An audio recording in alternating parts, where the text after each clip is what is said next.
Welcome to the latest edition of Russia Unmasked from the Center for Russian Studies in Kyiv. We challenge the propaganda published by the Kremlin against Ukraine and share Ukrainian perspectives. My name is Tony Meehan. I'm based in London.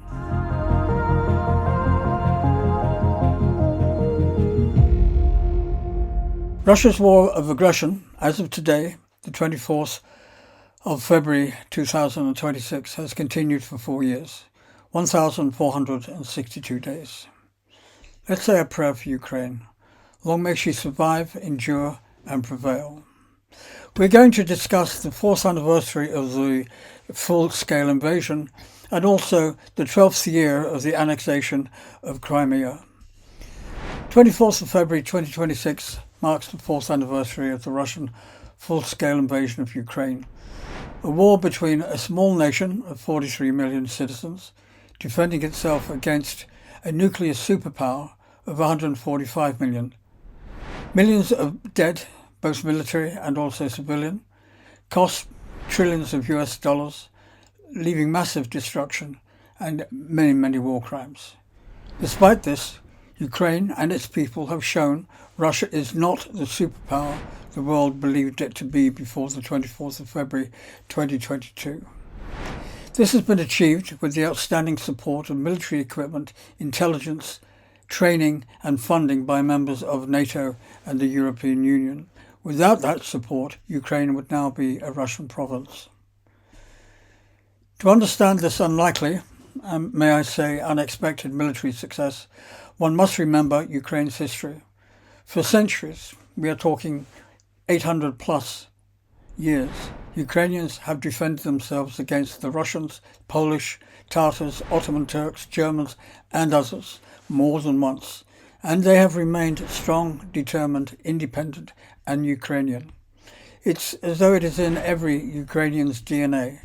Being Ukrainian doesn't make you anti-Russian, it just makes you special. It makes you Ukrainian.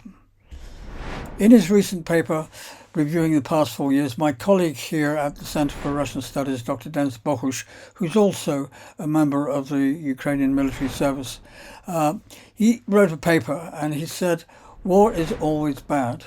War is death, pain and destruction. And the big war is a huge problem for countries, continents and the entire world. The first warning bell rang when Putin annexed Crimea as part of the Donbass from Ukraine in 2014.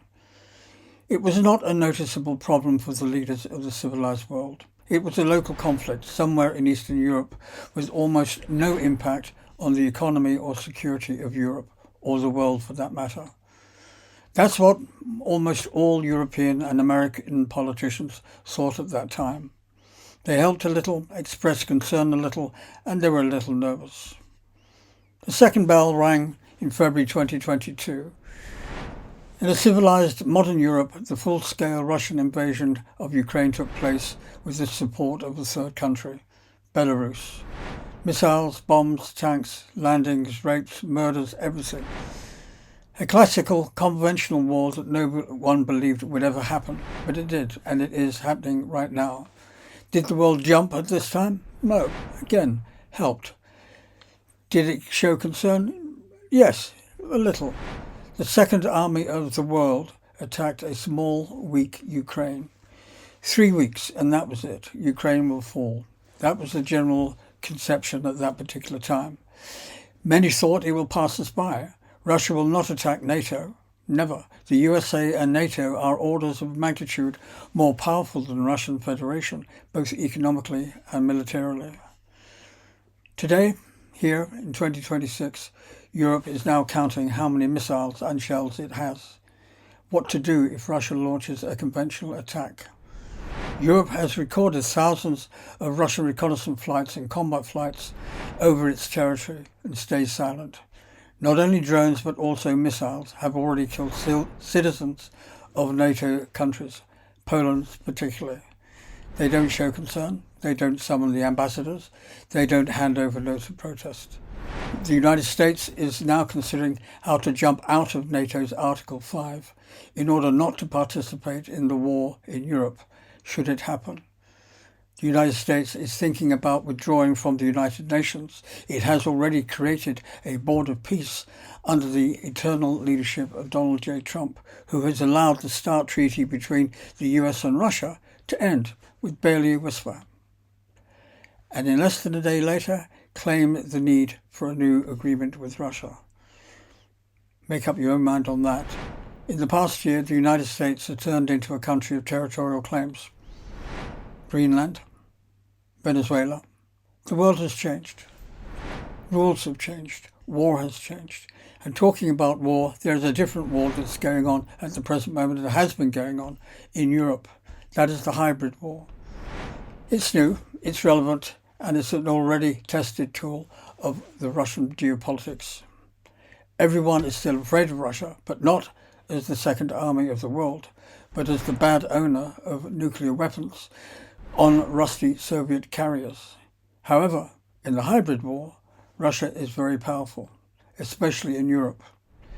European society lives in a democracy that respects freedom of speech, freedom of religion, and many other freedoms, which is why Russian propaganda from all channels of communication brainwashes Europeans who do not feel threatened at all and do not necessarily realize that they are being brainwashed or threatened. Russian television, analytical and scientific centers, influence on radical political organizations and movements in your own countries, corruption, bribery, the Russian church. All of these are important elements and tools of the hybrid war. Europe has not yet fully realized that this is a threat. European countries and NATO will jump in only when the hybrid component is joined by a conventional military one. But that may be too late. The European nations do not have such large armies and ammunition reserves to fight Russia with cannons and drones and battlefields. Remember that. This allows Russia to quickly seize small countries. If the US does not extend a hand to Europe in the event of a European war, Putin, with his army, can advance, for example, to Berlin without difficulty. Europe is very lucky that Russia started with Ukraine and that Ukraine is holding the front, defending not only itself, but also defending Europe. You could say Ukraine is a movement into the future and for the future. In 4 years of full-scale war, Russia has only been able to capture a few % of additional territory in Ukraine, probably somewhere between 19 and 19.5%. To be fair, in the first months of 2022, 10% of the territory was captured, but according to current investigations, this was largely due to the betrayal of Kremlin agents in the Ukrainian governments. Without these agents, Russia probably would have not captured even this amount. Since 2014, a total of about 7 to 8% has been occupied. As of early February 2026, Russian troops control 19.5% of the territory of Ukraine. But, and there is an important but, Ukraine has the largest army in Europe, about 1 million soldiers, and the most modern weapons tested in real battles. In the past 4 years, the implementation of war has changed. Tactics, strategy, means of destruction and protection, and so much more, that no army in the world today has the complete modern set of weapons and protection, from missiles, tanks to drones and air defences. We can say that Ukraine has the strongest army on the European continent at this time. This army is the first defense of Europe. Ukraine's economy, energy and other infrastructure requires huge funds for restoration. The war is doing its dirty work. The creation of coalitions and possibly even new military blocs with the participation of Ukraine is coming to the fore. So what can we conclude on the 4th and 12th anniversaries of Russia's attacks on Ukraine? There are 3 points we share with you. First, the world has changed very quickly. The rules of war, politics and foreign influence have changed. The recognition and adaptation of countries, especially Europe, are happening too slowly, so therefore they need to realize what's going on. The United States can no longer be considered as a reliable partner, especially when it comes to protecting the sovereignty of other countries. Second, Russia continues its offensive. This is a threat not only to Ukraine, but also to Europe. As long as Russia exists within its current borders and its current structure, it will continue to seize territories. First, the Baltic states, Poland, then Finland and beyond. If Ukraine holds it back, this will not happen. Finally, it's time to wake up and believe these threats are real. They're here today and are possible. The economic and military potential of the civilized world has the resources to end this war with the help of Ukraine. Note the difference with the help of Ukraine. We must provide all possible weapons and resources, and the Ukrainian army will not only stop Russia, but also destroy the threat itself. Ukraine knows what and how to do it for sure. If this is not done, the new axis of evil, World War III, will become the main phrases of 2026-2027. Let me leave you with an historical Russian military statistic and a current Ukrainian military fact, not propaganda or hyperbole. There were many famous battles in World War II, and perhaps one of the most famous Russian battles in World War II was the Battle of Stalingrad. It is estimated Russian military losses were 1 million dead, plus civilian casualties estimated between 45,000 and 235,000. So let's say we're talking 1.3 million. In the past 4 years, Russian military losses in Ukraine are approaching 1.3 million. Russia has captured less than 20% of the country. On behalf of everybody here at the Center for Russian Studies in Kyiv, thank you for your attention. Thank you for listening.